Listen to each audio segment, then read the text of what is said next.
बिहार के deputy CM सम्राट चौधरी ने कहा कि सरकार चारा घोटाले का 950 करोड़ रुपया जब्त कर खजाने में डाला जाएगा। जरूरत पड़ी तो 950 करोड़ की वापसी के लिए सरकार कोर्ट भी जाएगी। आपको बता दें कि सीबीआई और इनकम टैक्स से बातचीत करेगी। सम्राट चौधरी के बयान पर आरजेडी नेताओं ने पलटवार किया है। आरजेडी नेताओं का ये कहना है कि लालू प्रसाद पर पैसे का आरोप नहीं है, जिस पर आरोप है उनसे वसूले।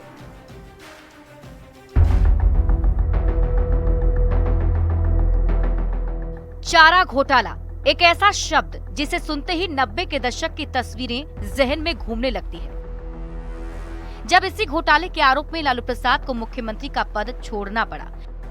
लालू प्रसाद सहित कई लोग दोषी करार दिए गए, सजा हुई और जेल से लेकर अस्पताल तक का चक्कर लगाना पड़ा। दोषियों को सजा मिली, लेकिन सवाल है कि सरकार के खजाने से जिन पैसों की अवैध निकासी हुई, उन पैसों का क्या हुआ? जिन्होंने बिहार को लूटा है वो देना तो पड़ेगा, बचा नहीं पाएंगे। बिहार में 3 दशक पहले राज्य का सबसे बड़ा चारा घोटाला हुआ था। सरकार के खजाने से अवैध रूप से 950 करोड़ रुपए निकाले गए थे। अब करीब 29 साल बाद राज्य सरकार घोटाले का पैसा वसूलने की तैयारी में है। और इसमें कौन है नहीं है इससे मतलब नहीं है। जो लोग भी चारा घोटाला में हैं, सबकी संपत्ति को कुर्क करके और न्यायालय के सामने समर्पित किया जाएगा।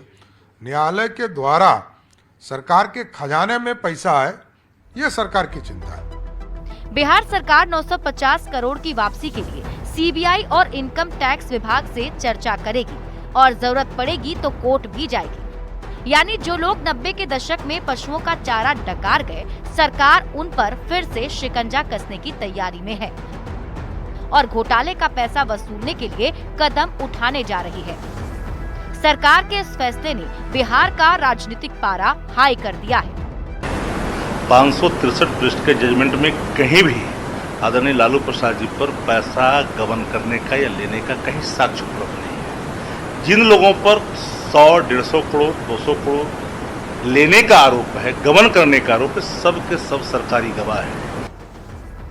चुनावी साल में जिस तरीके से चारा घोटाले का जिन्न एक बार फिर बाहर आया है, उसके बाद बिहार की राजनीति में एक बार फिर से भूचाल आने की उम्मीद है। वह संपत्ति सरकार के पास वापस है, इसका हर संभव प्रयास होगा।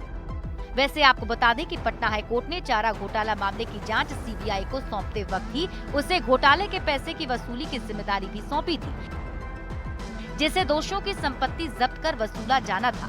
लेकिन 3 दशक बाद भी घोटाले का 1 रुपया भी सरकार के खजाने में नहीं पहुंचा है। न्यूज़ 18 के लिए पटना से शैलेंद्र कुमार और अमित कुमार के साथ ब्यूरो रिपोर्ट।